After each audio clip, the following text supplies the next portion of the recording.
llamado paranormal. La cabaña del Chivato. Con unos amigos teníamos el pasatiempo de escalar cerros, montes y montañas desoladas, esas típicas que ves a lo lejos cuando recorres la carretera. Mientras más lejanas y difíciles de llegar eran, mucho mejor para nosotros. Recuerdo que cuando era niño vivía en el campo y siempre cuando pasaba por cierta parte del camino, lograba ver una casa que me llamaba mucho la atención, ya que era la única que estaba en la cima de un monte a lo lejos. Le propuse a mis amigos ir hasta ese lugar y ellos aceptaron. Cuando llegó el día y por fin estuvimos los cuatro, partimos nuestro viaje. Fueron unas 2 horas de camino, la carretera ahora estaba mucho mejor que en mis años viviendo en este sector. Iba mirando los montes para recordar la ubicación del lugar que buscaba hasta que lo pude reconocer. Lamentablemente ya no estaba aquella casa. No era algo tan extraño, ya habían pasado bastantes años. De todas maneras, aquel monte seguía siendo un gran lugar para recorrer, por lo que el plan no sufriría ningún cambio. Dejamos los autos estacionados lo más cerca que pudimos de nuestro objetivo y comenzamos. El camino hasta nuestra meta inicial nos tardó algunas horas, aunque fue más sencillo de lo que esperábamos, ya que pudimos encontrar la huella de un sendero.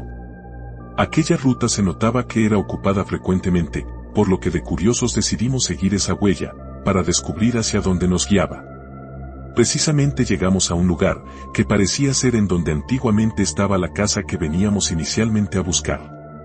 Aunque ahora solo quedaban escombros, además de rastros de un incendio probablemente. Descansamos algunos minutos hasta que uno del grupo preguntó: ¿eso es una casa? ¿Dónde? Le contestó otro amigo. Allá. Al final de ese monte. Creo que sí es una casa. ¿Podríamos ir a ver? Yo era el más cuerdo de todos, por lo que siempre esperaban mi opinión antes de decidir algo. Me acerqué a ellos, y miré hacia el punto donde estaba la supuesta casa. Era lejos, pero sí era posible que lo lográramos antes de que se oscureciera, por lo que acepté ir a ese nuevo destino. Tampoco fue necesario buscar una ruta, la huella seguía presente a pesar de no haber ninguna otra casa cercana. Era todo terreno natural montañoso, ya nos habíamos alejado lo suficiente de los sectores con más vegetación. En ciertos puntos a lo largo del camino, encontramos algunos objetos bastante perturbadores. Eran colgantes y artefactos hechos con pequeños huesos de animales, además de restos de velas. También botellas de alcohol y mucha basura, que se notaba que había sido dejada recientemente. Era obvio que la gente que ocupa este camino, no lo hace por deporte como nosotros. Sentía que nos acercábamos poco a poco a algo extraño, y lo peor de todo, es que no dejábamos de avanzar por nuestro espíritu aventurero, el cual muchas veces no es el más inteligente, ni precavido. Por fortuna uno de los del grupo pidió que mejor regresáramos, tenía un mal presentimiento. Pero la respuesta que le dio otro amigo fue la peor de todas. No seas cobarde y camina. El que te digan cobarde, es la peor ofensa para un aventurero. Es algo bastante inmaduro, pero lo único que puedes hacer si te dicen cobarde, es seguir en el camino y así demuestras que no lo eres. No es tan solo inmaduro la verdad, también es muy estúpido. Yo tampoco tenía ganas de seguir avanzando, pero para evitar burlas me mantuve en silencio. Luego de un poco más de hora y media caminando, por fin ya estábamos cerca de nuestro objetivo. Ninguno de nosotros se sentía tranquilo, se notaba la preocupación en la mirada de cada uno. Mientras más nos acercábamos, peor se sentía el ambiente. Cada vez había más basura y esos raros objetos, eran como los que se suelen ver en las películas o series, donde practican la brujería. Dentro de lo poco que sabía del tema, tenía algo muy claro. No debíamos tocar nada. Habían muchas fotos de personas, en unas especie de altares improvisados, probablemente les hicieron trabajos de magia negra. Yo me quedé mirando aquellas imágenes, por si lograba reconocer a alguien, mientras mis amigos siguieron caminando hasta que llegaron a la casa.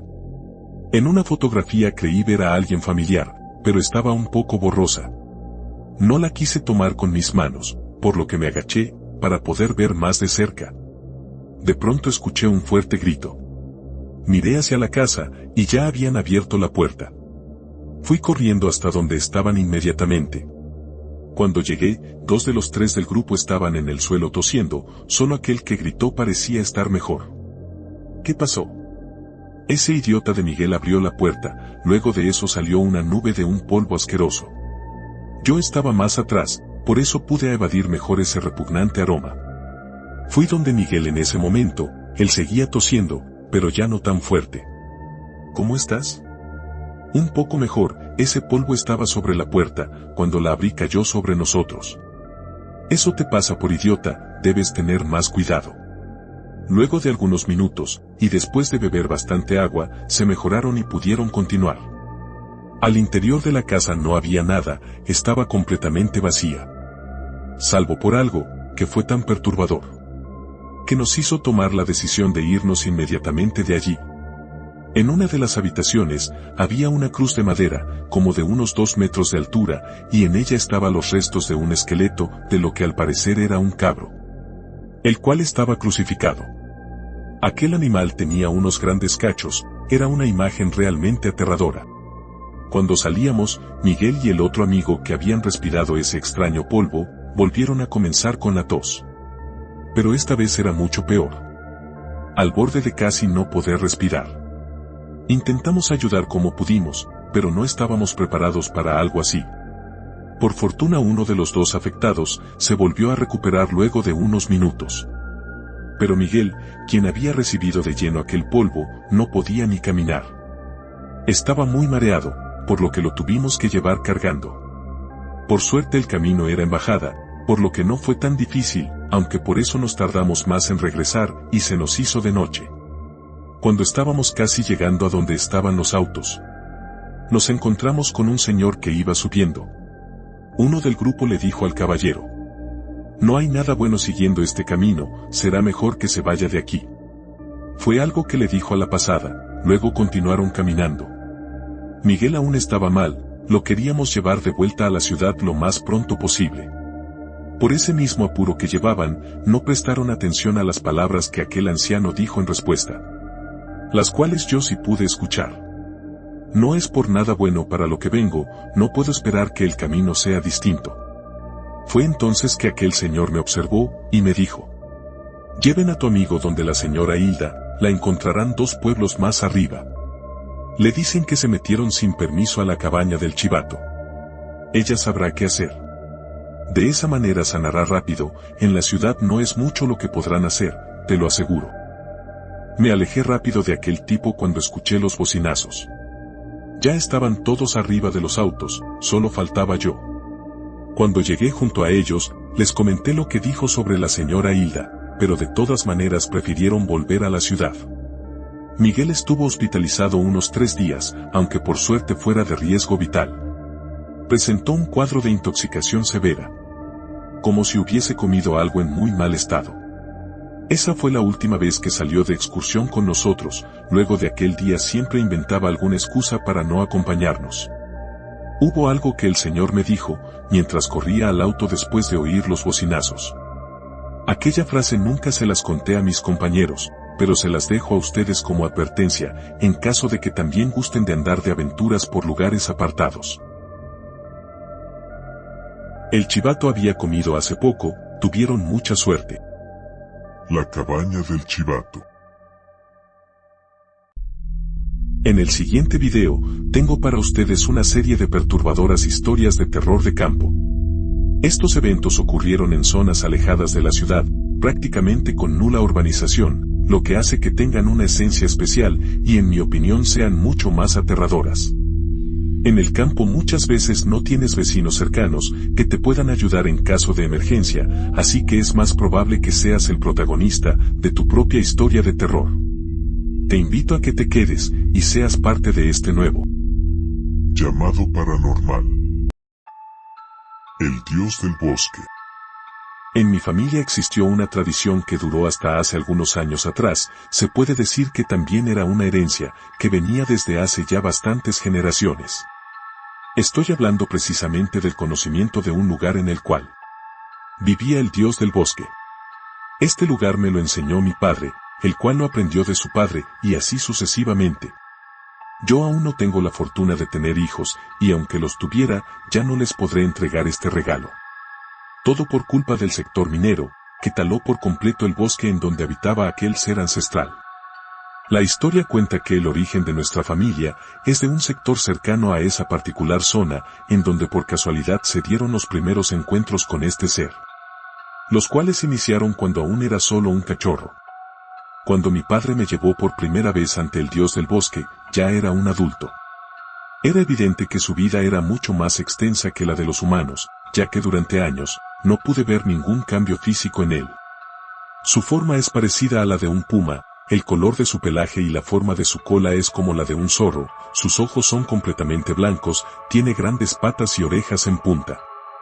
Yo desde niño que lo conocí, por eso nunca me pareció extraño. Entiendo que parece un animal de fantasía, pero les aseguro que es muy real. Mi padre tenía la idea de que era un ser elemental y protector de la naturaleza. Lo podías encontrar solo en algunas fechas y bajo unas condiciones muy especiales. Es capaz de cumplir deseos que tuviesen relación con lo natural, como tener una buena cosecha, y también tiene el don de sanar enfermedades a otros animales. Muchas veces llevamos a nuestras mascotas junto a él cuando estaban enfermas y rápidamente volvían a estar saludables. Aunque solo si él lo estimaba así. Ya que en ocasiones lo mejor para ellos era partir, por lo que quedaban en aquel bosque descansando en paz. No les puedo compartir la manera de invocar su presencia, ya que como les comentaba en un principio, es un secreto familiar. Pero ya que el bosque donde pertenecía fue destruido, es probable que se manifieste ante alguno de ustedes en otro lugar. Si tienen la suerte de vivir aquella experiencia, podrán saber qué es él, de la siguiente manera. Todos los sonidos del ambiente, en donde él está, se silencian. Es algo así como una burbuja, de la cual puedes salir y entrar, no la puedes ver, pero se darán cuenta al salir, ya que se vuelve a escuchar todo normalmente. Estar cerca de él es muy pacífico, si tienes algún problema o inquietud, ya sea física o mental. Cuando están en su presencia, todo se alivia en ese momento. No es agresivo, a menos que estén cazando o intentando hacer algún mal en el bosque. Seres como estos son los culpables, que algunos cazadores no vuelvan a ser vistos nunca más. Son muy protectores, no es para nada bueno cruzarse de mala manera en su camino. Otra de las maneras en que puedes saber si hay un dios del bosque cerca, es su canto. No es como nada parecido a lo que se puede escuchar normalmente. Depende de su estado de ánimo, puede llegar a sonar muy aterrador. En ese momento es mejor alejarse, aunque no estés haciendo nada malo. Haber tenido la oportunidad de estar ante su presencia, fue lo más impresionante que he podido vivir. Las veces que lo invoqué ya sin mi padre, solo fueron para sentir esa tranquilidad, que ofrece su sola existencia. Desde adulto que vivo en la ciudad, y no tengo mascotas, por lo que no tengo terrenos agrícolas o animales que necesiten su bendición. De todas maneras, fue una gran pena para mí, haber perdido su compañía. Espero que donde sea que esté, pueda encontrar la paz que le fue arrebatada, por la ambición del ser humano. Aunque lamentablemente, cada día destruimos más su hábitat natural. Mi abuelo decía que antes la existencia de los dioses de la naturaleza era muy reconocida y respetada. Aunque aquello cada vez se va perdiendo, más y más. Las personas ahora están programadas para no creer en lo especial o en lo mágico. Solo depositan su fe en las religiones, dentro de grandes templos o iglesias ubicadas en las ciudades. Les puedo asegurar que la verdadera paz no se encuentra entre esos muros, enfrente de altares majestuosos o cruces imponentes, con figuras de mujeres y hombres históricos. La verdadera libertad está en lo natural, en lo orgánico, en lo vivo. Esa es la creación que debemos querer y proteger. Mientras como sociedad no entendamos eso, seguiremos talando cada árbol y contaminando cada río. Hasta que finalmente la avaricia de algunos pocos termine destruyendo el mundo. Para todos los demás. El dios del bosque. Terror en la madrugada. En mi país existe un famoso dicho que dice: el que madruga Dios lo ayuda. Por lo general es usado como frase motivacional por aquellos que se levantan temprano, principalmente por su trabajo. Nunca pensamos que por esa rutina de tener que madrugar íbamos a vivir el suceso más aterrador de nuestras vidas. La historia de lo que nos pasó comienza más o menos así. Con mi esposo tenemos un negocio en nuestra casa, Vivimos en el campo, por lo que en los días que hay feria en la ciudad, vamos temprano a buscar productos agrícolas para abastecer nuestro local, ya que es donde puedes encontrar los mejores precios para mayoristas. A eso de las 5 de la mañana, ya vamos rumbo en nuestra camioneta. Yo podría quedarme en casa, pero me gusta acompañar a mi marido. Ya llevamos más de 20 años de matrimonio y acostumbramos a estar siempre juntos. Todo ocurrió solo a unos cuantos kilómetros de nuestra casa. Aún no entrábamos en la carretera, estábamos pasando por un camino de tierra que está entre medio de los terrenos de los vecinos, los cuales en su mayoría tienen pequeños cultivos de vegetales y crianza de animales. Este camino no cuenta con postes de luz, por lo que solo contábamos con la iluminación de los focos de la camioneta para poder visualizar nuestra ruta. Yo como buena copiloto, me encargo de la música y de conversar en todo momento para ayudar a espantar el sueño, que a esas horas aún está presente. Mi marido es más silencioso, yo soy la parlanchina de la pareja.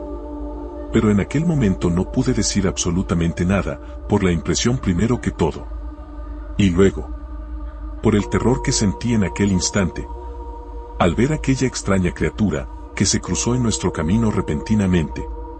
Mi marido frenó bruscamente, para evitar chocar con esa cosa.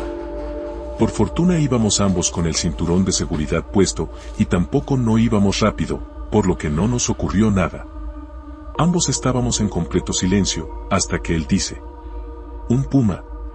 Solo ahí pude reaccionar un poco de mi espanto. Aquella cosa que claramente no era un puma, ya que tenía una forma más humanoide, se había quedado encandilado e inmóvil con las luces, al igual que los conejos. Pero luego de algunos segundos reaccionó y siguió su camino. Antes de perder de vista su presencia en la oscuridad, lo vimos entrar en el terreno de un vecino. Yo aún seguía inmóvil por la impresión que me produjo el encuentro con aquel misterioso ser. Cuando de pronto, Juan se bajó del auto y fue en la dirección en la cual esa cosa se había ido. Yo me bajé detrás de él inmediatamente. «¿Qué estás haciendo?» «El puma se metió al terreno de don Fernando, se va a comer sus gallinas». Efectivamente era el terreno de Fernando, tiene un gran criadero de gallinas y podían estar en peligro.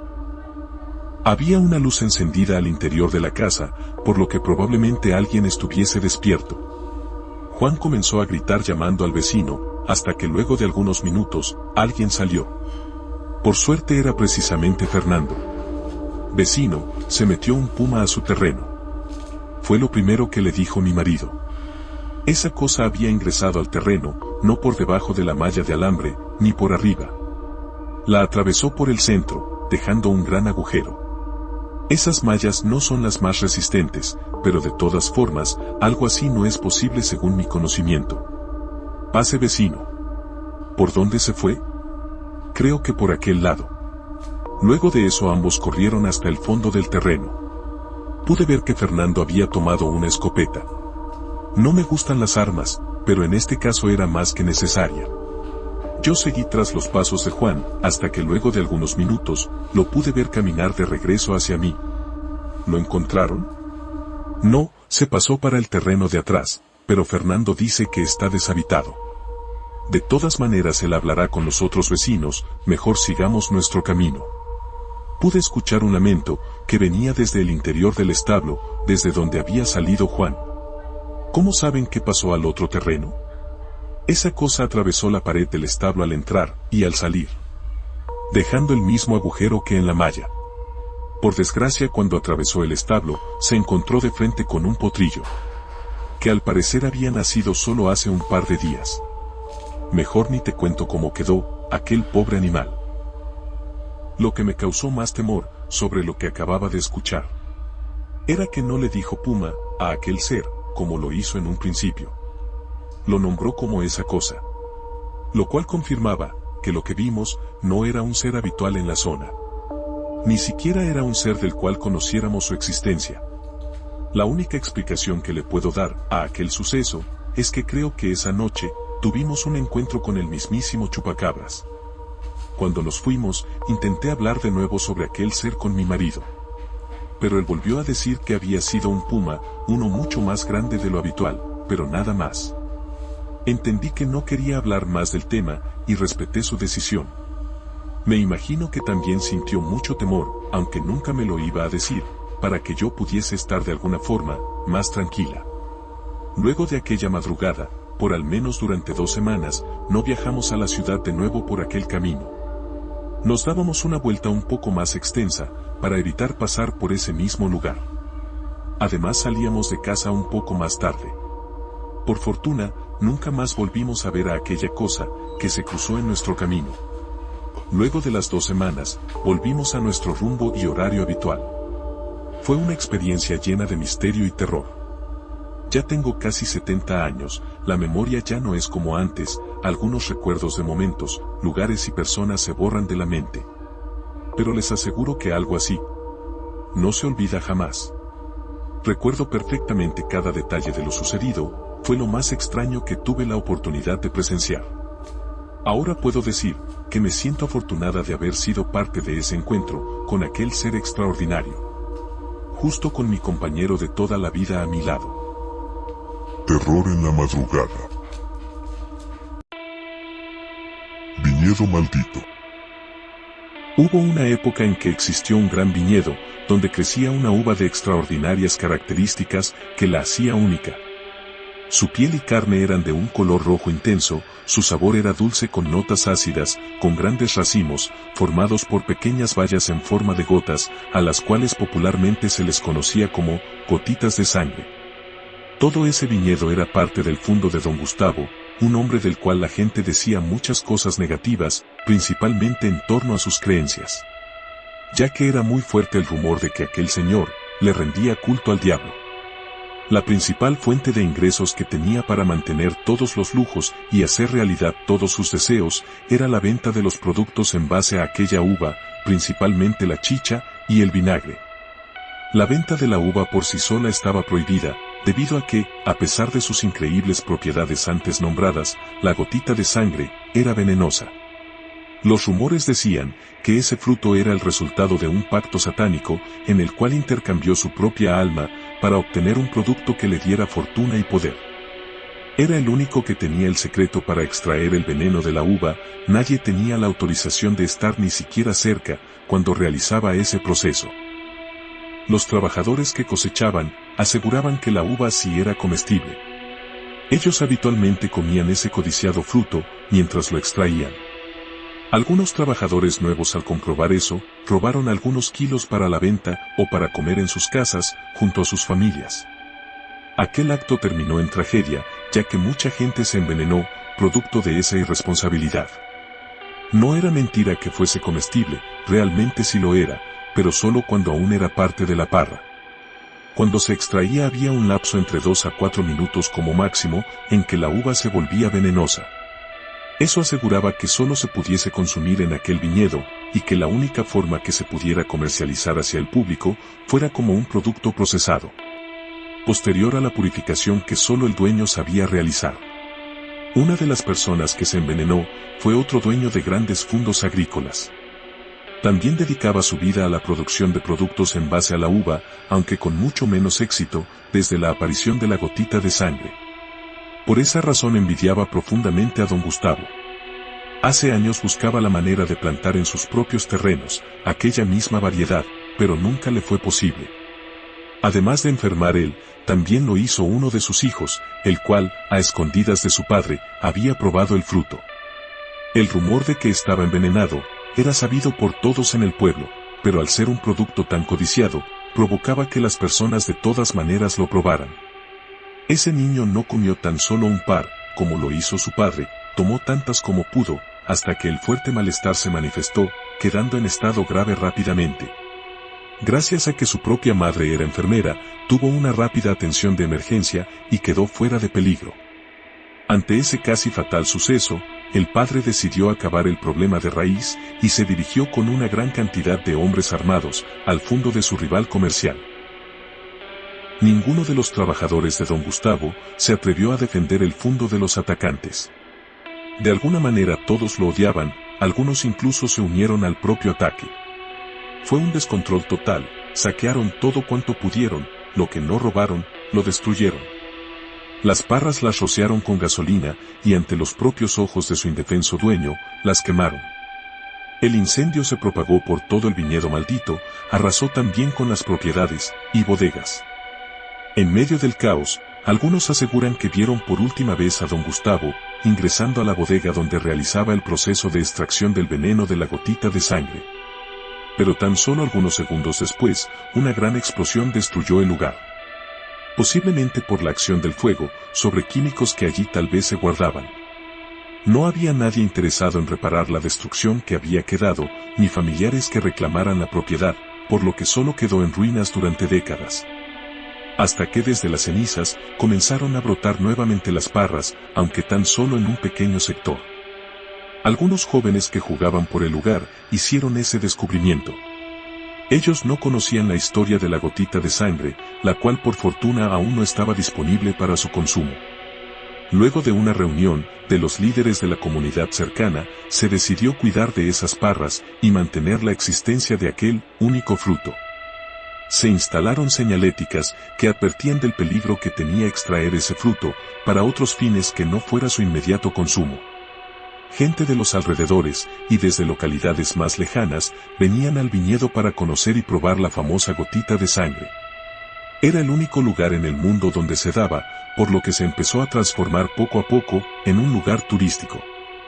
El pueblo más cercano de aquel famoso viñedo también comenzó a crecer gracias a la misma llegada de los curiosos turistas. Por lo mismo, sus habitantes decidieron organizar una fiesta costumbrista en la cual se ofrecerían de todo tipo de preparaciones y actividades típicas de la zona. Toda la gente del pueblo estaba tan ocupada con los preparativos, arreglos y decoraciones de las diversas actividades que se olvidaron de lo más importante. El cuidado de aquel lugar que dio el origen al resurgimiento de esta pequeña comunidad. Durante días nadie había estado vigilando el parral en las cual crecía el famoso fruto. La noticia llegó tan solo días antes del inicio de las festividades. Alguien había cosechado todas las gotitas de sangre que estaban desarrolladas. El consejo lo supo, pero lo decidieron ocultar. Si se sabía que alguien había extraído todas aquellas uvas, lo más probable es que el festival se suspendiera, por el peligro latente de que alguien las intentara comercializar de alguna manera durante el evento. De todas maneras, las festividades comenzaron como se tenía planificado. Toda la gente disfrutó mucho de aquella jornada, menos los miembros del consejo, los cuales estuvieron dedicados a revisar cada puesto de venta en búsqueda del culpable de aquella ilegal vendimia. Ya que, como les conté en un principio, todo el fruto extraído se volvía altamente venenoso luego de tan solo algunos minutos. La fiesta costumbrista fue un completo éxito, nunca se había visto tanta gente en ese humilde pueblo. Ninguno de los participantes del consejo pudo disfrutar la actividad, por estar realizando la búsqueda, por lo que, al día siguiente, se reunieron en la casa de uno de los integrantes para hacer su propia celebración. En aquella alegre reunión, comieron y bebieron todo lo que no pudieron durante las festividades. Todo iba muy bien, hasta que los dolores comenzaron, y uno a uno fueron cayendo presos de una intensa agonía. Habían sido envenenados. ¿Pero cómo? Entonces la señora Marta, quien era la secretaria del consejo, y única con gustos vegetarianos, dijo: las empanadas. En ese momento el presidente, quien también sufría de fuertes malestares, tomó una de las empanadas y la abrió completamente con sus propias manos. En ella pudo encontrar la carne de vacuno, cebolla, huevo cocido, aceituna y por último, una uva pasa. La tomó y la acercó lo más que pudo a su ojo. Él era un conocedor experto en aquel fruto maldito. Esta pasa es de una gotita de sangre, alcanzó a decir, y luego cayó al suelo. La señora Marta salió corriendo en busca de ayuda. Ella era la única que estaba bien, por no haber comido aquel tradicional alimento. Ahí se dio cuenta de la magnitud del daño ocurrido. Mucha gente en el pueblo sufría de los efectos del envenenamiento, producto también del consumo de las empanadas. El hijo del panadero pensó que sería una excelente idea añadir a la receta aquel fruto, por lo que había extraído todas las uvas a escondidas y deshidratado de manera acelerada en uno de sus hornos. Luego de cocinar en conjunto con el pino, supuso que el veneno de alguna manera ya no estaría presente. Cuando las tuvo listas, no se atrevió a venderlas. Algo le decía que estaba cometiendo un grave error, por lo que las escondió en un horno que usualmente no ocupaban. El problema fue que no le dijo a su padre, por lo que al día siguiente, él mismo las encontró de casualidad y vendió a la gente del pueblo, sin saber del daño que le haría a toda la comunidad. De alguna manera durante la preparación de las empanadas, se perdió un poco la intensidad del veneno, por lo que luego del fuerte dolor inicial, los síntomas eran cada vez más leves. Aún así hubo un gran revuelo en todo el pueblo, ya que se enteraron del ocultamiento de la información sobre la vendimia ilegal que se había realizado antes del festival. Había gente que pedía que se eliminara lo que quedaba del viñedo, otros querían proteger ese exclusivo recurso que poseían, por lo que se armó una fuerte discusión entre un bando y el otro. No pasaron muchos minutos, hasta que un fuerte olor se sintió en todo el pueblo. Aquel olor era humo, que provenía justamente desde el viñedo. Alguien prendió fuego a aquellos restos, que habían resurgido desde el primer gran incendio. Cuando la gente llegó al lugar, con la intención de salvar aunque sea alguna pequeña parte, ya no había nada que hacer. De todas maneras, se trabajó para extinguir aquel foco de fuego, y que no se propagara más allá de los parronales. Esa fue la última vez que se vio la gotita de sangre. Mi abuela Marta dice que está segura, que algún día volverá. Igual como cuando ella era la secretaria de aquel extinto consejo, hace más de 30 años. Asegura que aquella uva, solo provoca el mal, su dulce sabor solo es una pantalla, para que los ilusos piensen que es solo otro fruto, aunque de hecho sí lo es, ya que, es el fruto de la codicia que llevó a don Gustavo, hace tantos años atrás, a realizar el pacto demoníaco que dio origen al maleficio, que creció, y seguirá creciendo, en aquel viñedo maldito. El hombre búho. Esta historia es parecida a las típicas que se cuentan para asustar a los niños, para que se porten bien, como el viejo del saco, o la llorona. A mí y a mis amigos, nos aterraban con otro ser, el que al parecer solo se conoce en el lugar de donde yo provengo. Un sector rural alejado de la ciudad, donde aún se pueden encontrar grandes extensiones de bosque, rodeados por colinas. Paisajes dignos de admirar, pero que ocultan un misterioso secreto, ya que en este bello lugar habita el hombre búho. Se dice que este ser nació, producto de un ritual que se llevó a cabo en este mismo bosque, por parte de un señor con mucho dinero, dueño de una de las empresas madereras más grandes de la región. Aquel hombre estaba casado con el amor de toda su vida, una bella mujer que era todo lo que siempre quiso, menos ser la madre de sus hijos. Habían intentado todos los métodos para poder ser padres, pero ninguno daba resultados. Habían pagado los tratamientos más costosos que la medicina ofrecía por aquellos años, pero solo fue una monumental pérdida de dinero, hasta que, una de sus cientos de empleadas, le comentó que tal vez podría haber otra opción disponible. Ella provenía de una familia donde se practicaba la brujería, y en específico su tía, se encargaba precisamente de realizar efectivos rituales de fertilidad. Por lo que coordinarían una visita a la comunidad donde aquella mujer realizaba sus atenciones. Para ello realizaron un viaje al día siguiente, a aquella zona boscosa. Cuando se reunieron, no fue necesario que le comentaran el motivo de su visita, ella ya lo sabía. Tú tienes muerta tu esencia de mujer, ya no está en ti la capacidad de crear vida. Fueron las duras palabras con las que empezó su diálogo. ¿Hay alguna manera de que eso se pueda arreglar?, preguntó el señor. Siempre hay una posibilidad, pero en su caso, las condiciones son mucho más exigentes, no será nada fácil, se los aseguro. Ella no puede saber nada de lo que pasará, de otra forma no servirá el ritual que realizaremos, si quieren continuar debe salir. En ese momento la esposa salió de la cabaña en donde se encontraban. Luego de eso hablaron todos los detalles del procedimiento que iban a realizar, el que sería llevado a cabo, tan solo una semana después. Los días pasaron rápido, y por fin el momento había llegado. A la mujer la prepararían horas antes, debía entrar en una tina con agua, en la cual se habían depositado diversos elementos, como hierbas y muchas flores, además de aceites naturales. El agua estaba cálida, y su vapor liberaba una esencia, que hacía que la mujer entrara en una especie de trance y relajo, en su estado más puro. Ya no tenía conciencia del lugar en donde se encontraba, después de algunas horas. En ese punto era cuando el verdadero ritual comenzaba. La sacaron del agua, ella apenas se sostenía en pie, y la llevaron a un claro que existía en el bosque.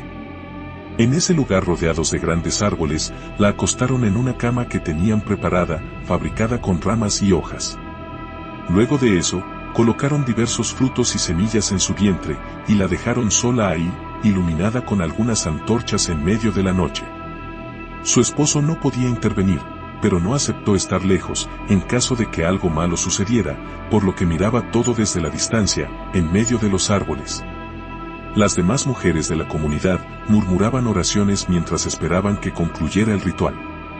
Habían pasado un par de horas, las antorchas ya se habían apagado, pero la luna seguía iluminando toda la escena.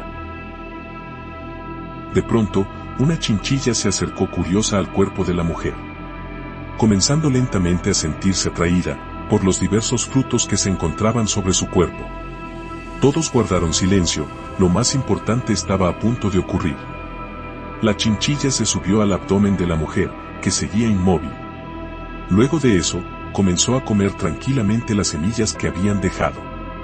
Solo un instante después, un búho apareció desde las alturas, voló velozmente, y con sus garras atrapó a aquel pequeño marsupial, que no tuvo oportunidad alguna de escapar. Una vida por otra, dijo la bruja. De esa manera el ritual estaba completo.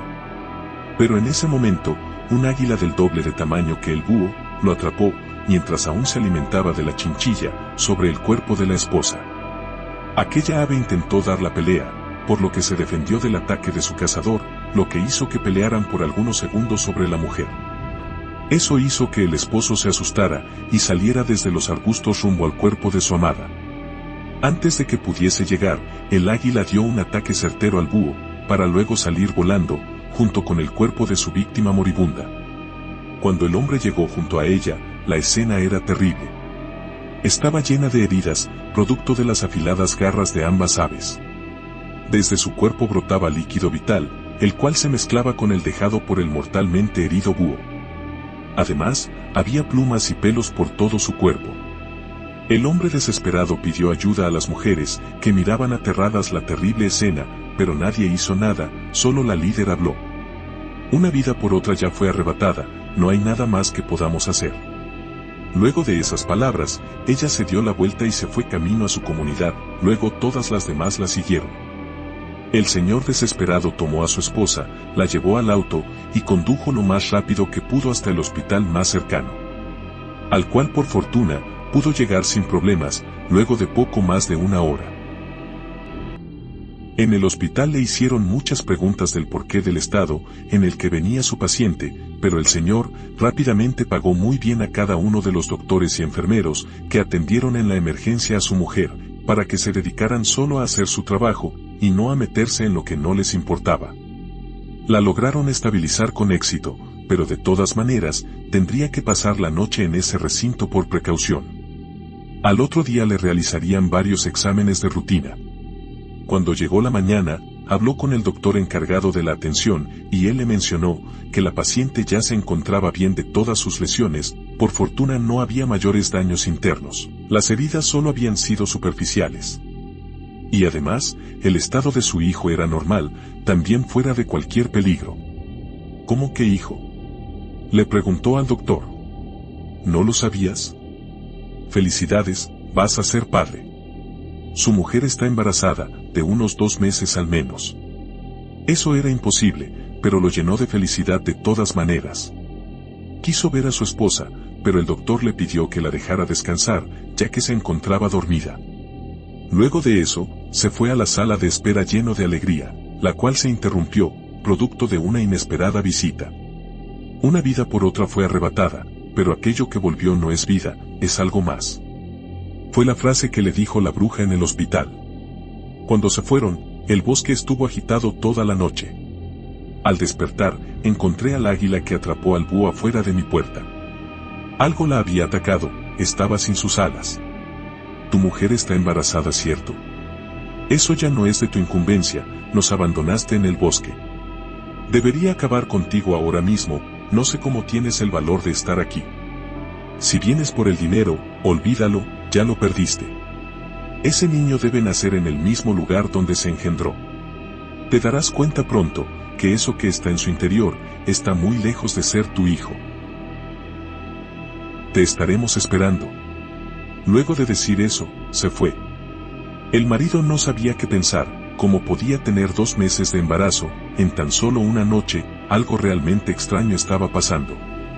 El bebé creció rápidamente al interior de su madre, y en tan solo 3 meses, el embarazo era como el de una mujer con 7 meses de gestación, según las propias palabras de su doctor particular, al que también le pagaba muy bien, para que guardara total silencio. Nunca le comentó a su esposa lo de aquellos dichos de la bruja, cuando se encontró con ella a la mañana siguiente en el hospital. A pesar de que siempre rondaban aquellas palabras en su mente. Te darás cuenta de que eso que está en su interior, está muy lejos de ser tu hijo. Cada vez le encontraba más sentido a esas palabras.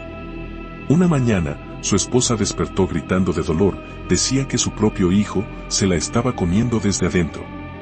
Podía sentir cómo se intentaba abrir paso a través de su propio cuerpo.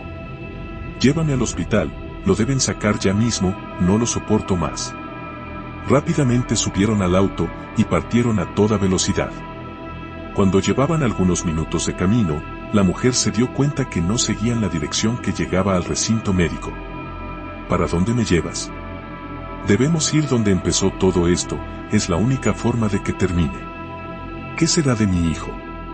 Eso no es tu hijo, nada puede crecer tan rápido, te salvaré de esto, te lo prometo. Su mujer apenas podía mantenerse despierta, por la gran cantidad de fármacos que había tomado para disminuir el dolor, pero aún así, con las últimas fuerzas que tuvo le dijo: perdóname. Y luego se quedó dormida. Cuando llegó a la comunidad, las mujeres lo estaban esperando, de alguna manera ya tenían todo preparado para su llegada. La llevaron al mismo claro, donde tuvo lugar el ritual de fertilidad. Aún no era de noche, pero en esa parte del bosque, la misma sombra de los árboles producía mucha oscuridad. Estaba la misma tina que la primera vez, en el centro del claro. La bruja estaba parada justo a un costado. Al hombre le pidieron que esperara a la distancia, pero esta vez no aceptó, estaría al lado de su amada en todo momento. Entre los dos, sumergieron a la mujer dentro de la tina, que contenía solo agua tibia, hasta un poco más arriba de su ombligo. Al momento en el cual ingresó al agua, ésta se empezó a poner oscura y se calentó de manera acelerada. Un vapor con un olor repugnante comenzó a emanar. Era tan asqueroso que hizo retroceder a todos los que estaban cerca, ya que el fuerte aroma no permitía poder respirar. La mujer, que hasta ese punto estaba dormida, despertó y comenzó a gritar. El hombre desesperado intentó regresar, pero repentinamente algo empezó a emerger desde el agua. Era un pequeño, como un niño de unos 3 años, que se levantaba desde el interior de la tina, para observar por primera vez el mundo. ¿Qué es eso?, le susurró el hombre a la bruja. Antes de que le pudiese responder, aquel ser que estaba a unos 10 metros giró su cabeza en 180 grados, y los miró fijamente por algunos segundos. Tenía unos grandes ojos, mucho mayor a la medida de un ojo humano común. Eran de un color amarillo, con una gran pupila oscura en el centro. Luego volvió a girar su cabeza a su posición normal, se salió de la tina de un salto, y comenzó a correr a gran velocidad, hasta que se perdió en los matorrales. Luego de ese momento la pareja se reunió nuevamente. Él la sacó de la tina, que ahora contenía ese repugnante líquido, y la llevaron rápidamente a la comunidad, donde la atendieron y cuidaron hasta el día siguiente. De alguna manera, no recordaba algo de lo que había pasado desde la primera vez que habíamos llegado a este lugar. Nada del primer ritual de fertilidad, o lo de su embarazo, mucho menos lo del nacimiento. Lo que era realmente una fortuna, no había absolutamente nada agradable que recordar en todo lo sucedido. Antes de marcharse, el esposo les dejó una gran suma de dinero, solo después de decir: no me importa qué hagan con esa cosa, pero no quiero volver a escuchar nunca más de este tema, ni quiero volver a ver a alguna de ustedes cerca de nosotros. Hagan lo que deban hacer con este dinero, es más que suficiente para que cada una tome su parte, y se largue para siempre de aquí. Se comenta que el ser que nació esa tarde, aún habita los bosques de la zona. Las mujeres que vivieron en esa comunidad, se encargaron de contar esta historia en toda la provincia. La bruja fue la única que tuvo más cercanía con ese ser, el cual rápidamente tomó la forma de un hombre normal, siempre con aquellos grandes ojos y la capacidad de voltear completamente su cabeza. Como en aquel bosque, a veces transitaban personas ajenas a la comunidad de la bruja, ella le fabricó una máscara de madera, con la cara de un búho, para que nadie pudiera ver su verdadero rostro. Además, le daba constantemente nuevas ropas, ya que rápidamente las destrozaba. Desde el fallecimiento de la bruja, no se volvió a saber tanto de aquel extraño ser, pero se dice que aún posee la máscara, la cual usa solo durante el día. Al caer la noche, si eres valiente para ingresar a aquel bosque, ten por seguro que, entre las ramas de los árboles más grandes, podrás notar dos grandes ojos que te observan a la distancia. Los cuales, si no estás preparado, puede que sea lo último que veas. El hombre búho.